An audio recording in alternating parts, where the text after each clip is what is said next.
வந்து அதிகமாக பார்த்தது, ரொம்பவே வந்து வெறுப்பாக நம்மளை வந்து ஃபீல் பண்ண வச்சது வந்து ஏர் இண்டியா தான்.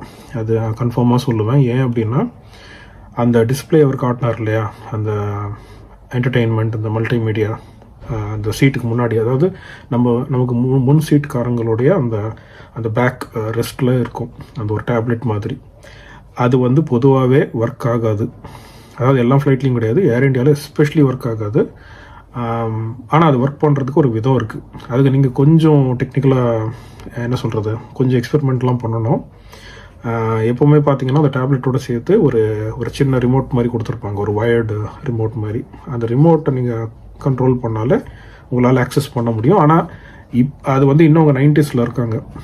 நம்ம வந்து இப்போ இருக்கிற டெக்னாலஜிக்கு நீங்கள் எல்லாமே டச்சு, இன்னும் ஜெஸ்டர்லாம் பண்ணியிருக்கலாம். சரி, ஓகே, அவ்வளோ பேசஞ்சர்ஸ்க்கு அத்தனை ஃப்ளைட்ஸ்க்கு பண்ண வேண்டியதுன்னா ரொம்ப கஷ்டமான விஷயம். பட் அட்லீஸ்ட் அந்த டச்சாவது வேலை